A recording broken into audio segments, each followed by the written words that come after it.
Well, hello again everybody, and welcome back to the garage for another session of working on my Suzuki Intruder, and I'm hoping to get the clutch slave cylinder put back together and back on the bike and working today. Let's see how we get on with that. Now, I have managed to get hold of some replacement bleed screws. Wasn't actually that difficult in the end. It turns out they are number 8 by 1.25, 8 by 1.25 bleed screws, and yeah, they go in there quite nicely. Bought a pack of 10 of them. Didn't realise I was buying a pack of 10, but there you go. So yeah, that goes in there quite well, really. I think that should do the job. But have a look at it compared to the old bleed screw. Now, a few people did suggest that I could have refurbished this bleed screw, perhaps by re-drilling it or filing some flats on the side of it, but looking at them side by side, I think what you can see there is the remains of what should be a hole, and it's all squished up, and this does look a little bit belled out.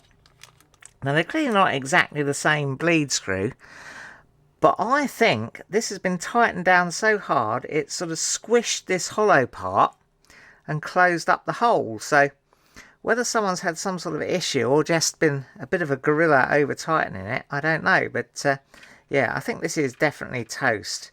I'm not sure I'd want to, for the benefit in saving the cost. These 10 bleed screws were £9, so I can muck this up 10 times, I suppose. But yeah, my concern is perhaps that the seat is damaged in the slave cylinder, but I've put this in and blown through it, and it appears to be airtight, so fingers crossed this will work.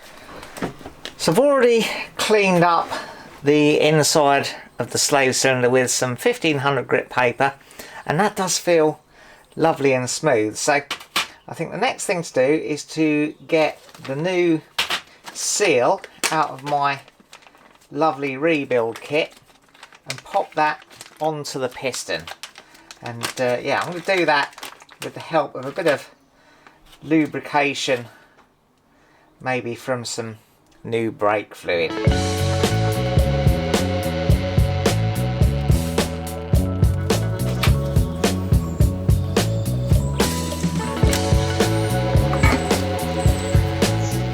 Well, that went on there nice and easy. May as well use the new spring that came in the kit. Pretty similar to the old spring. Just wipe this round with some brake fluid to ease the progress.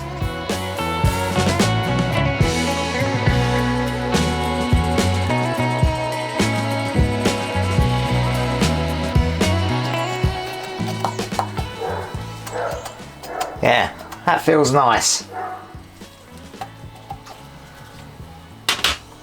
Pop my lovely new bleed screw in. One of these little guide roll pin things fell out when I was mucking around with heat and stuff, so pop that back in. That's a fairly loose fit. And then this little cap thing just literally sits over there like that. And I've no idea what this bit is supposed to do, but there's nothing like that.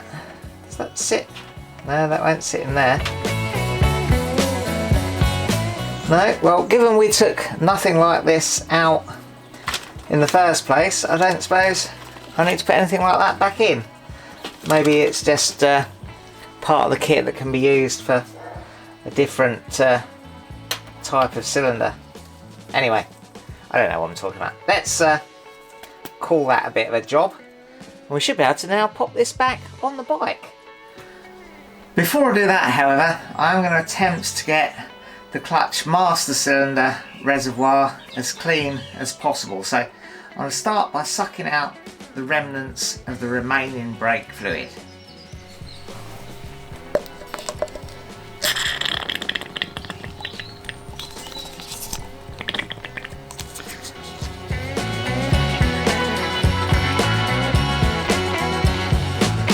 Now I'm going to clean out the rest of the sludgy mankiness as best I can with a paper towel.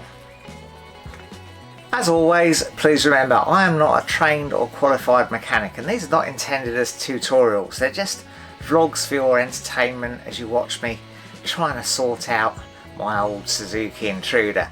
If you have any doubts about working on your own bike, better to consult a trained mechanic.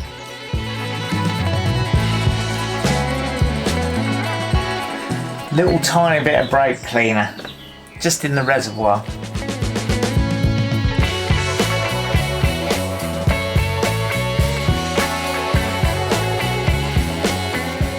Just want to get rid of all that crusty mankiness that was in there.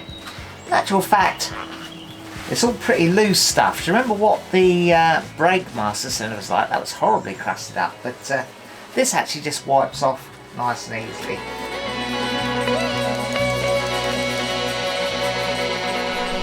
Yeah, look at that. Not too bad. Just gonna clean the end of this off.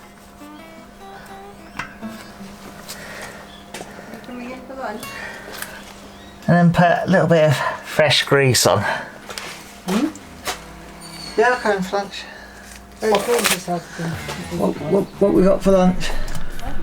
Right, I'm going to bolt this back on now and connect the fluid line using some new banjo bolt washers, of course. The book does say make sure you do the banjo bolt up to the correct torque, but helpfully it doesn't tell you what that is, so I'm just going to have to go by feel on that, I think.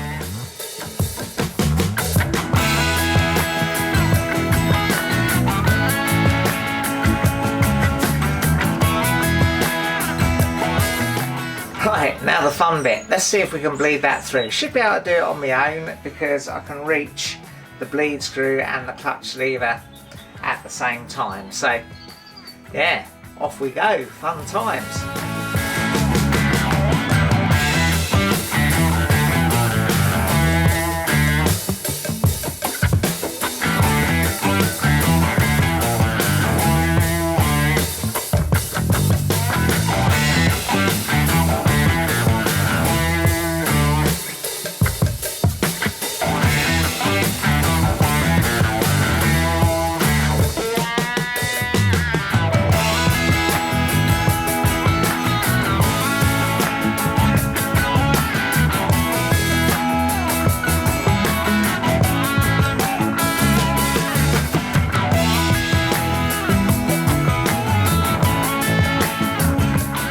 So I am glad I've got this vacuum brake bleeder. It does make life quite a bit easier. You basically just give it 10 to 15 pumps on the handle. Make sure the cover's off the master cylinder, and then open the bleed screw. It will suck out, and you can close it again before repeating. I'm getting a little bit of brake fluid come through now, but there's still plenty of air.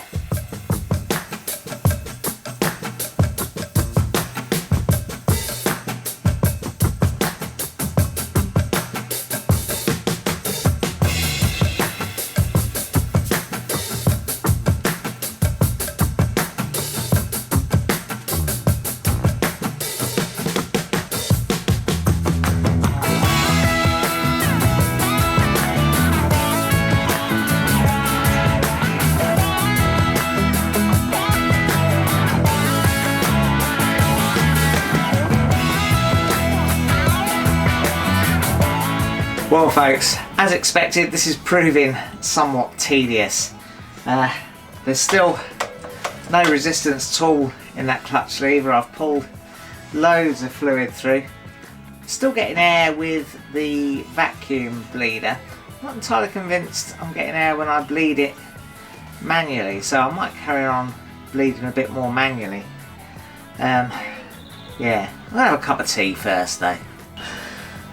Right, well, I've had a cup of tea, and I think the best plan we've come up with is Nicky's going to give me a hand to bleed it in the traditional way.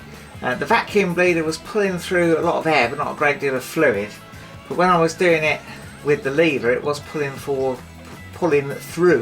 more fluid. So yeah, we're gonna try that next.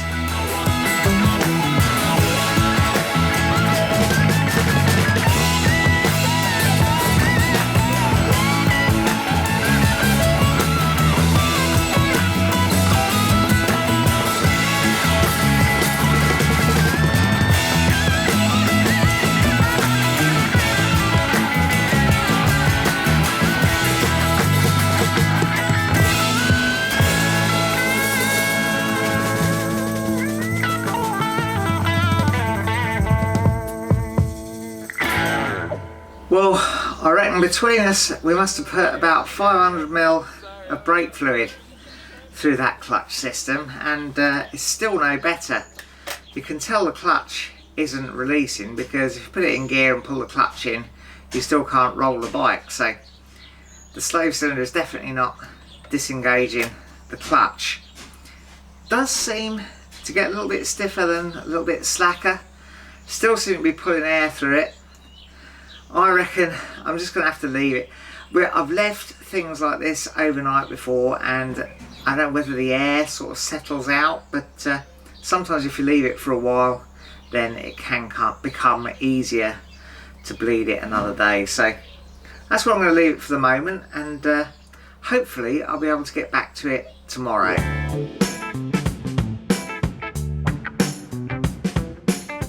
Well, it's the next day, in fact it's the afternoon of the next day, so I'm hoping this might have settled out a bit.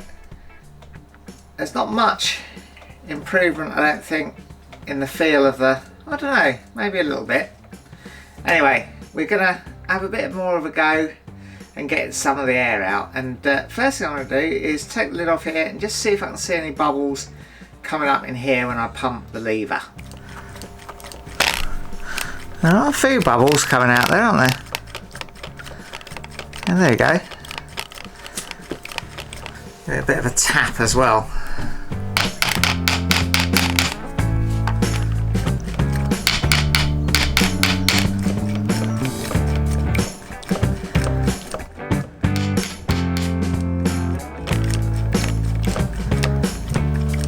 Righto, now we're going to try something Chaz suggested. We're going to cable tie the lever closed and just pull some through with the vacuum. I do believe though this is already starting to feel a bit better.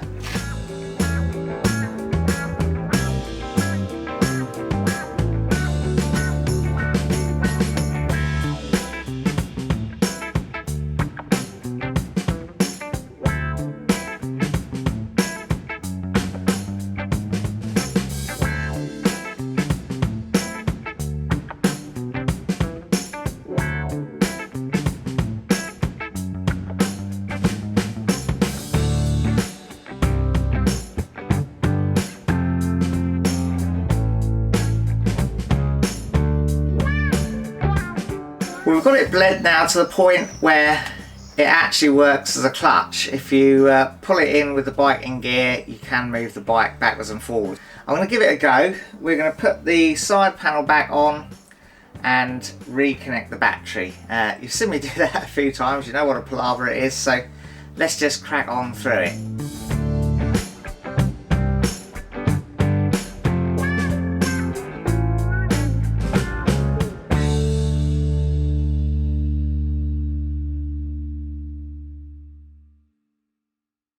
I am going to try and pop back in this charging lead. I've got a 10 amp fuse for it, just in case the battery in there has lost a bit of charge, because what a palaver it is to get in and out. Right, let's get on with it.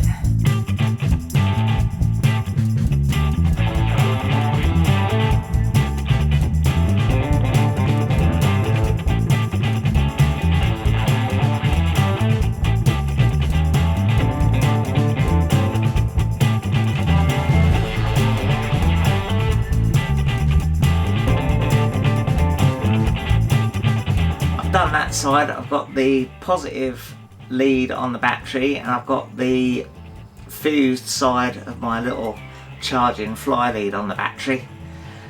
Now I've just got to get the earth lead on the battery and reconnect the rectifier.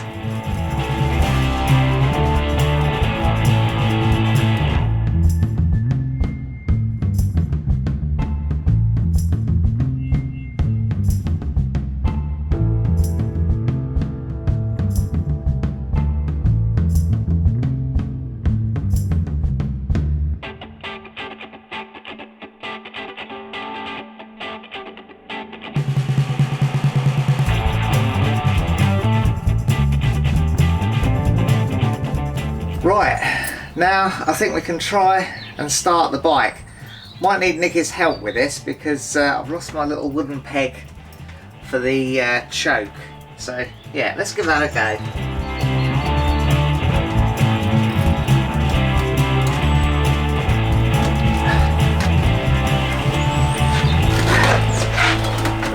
Just come and hold the clutch in.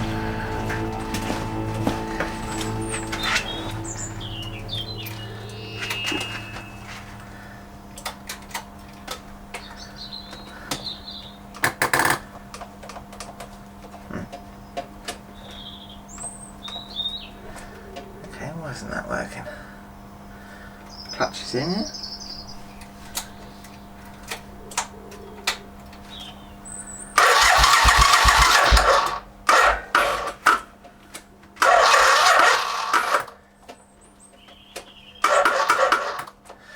No, that battery's dead. That needs charging, doesn't it? Right, I can use that little fly lead I put on to trickle charge the battery a bit.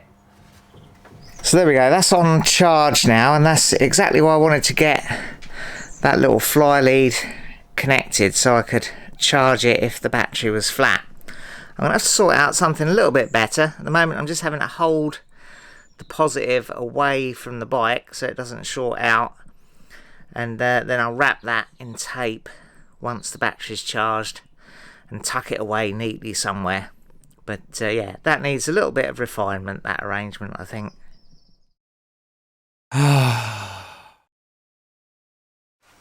Right, I think that's got enough charge in it now. Let's give it another go. Am I clutching? Yeah.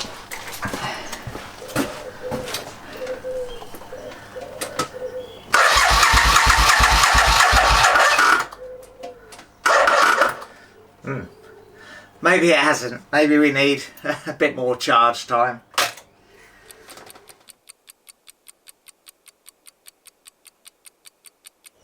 Right, I've gone and had a cup of tea, leaving it a good 15-20 minutes or so.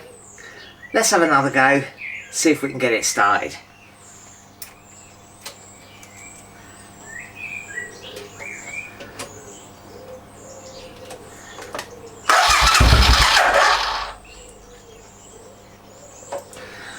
I think I need to put something on this clutch to hold it closed. Really must sort out another wooden peg for that clutch.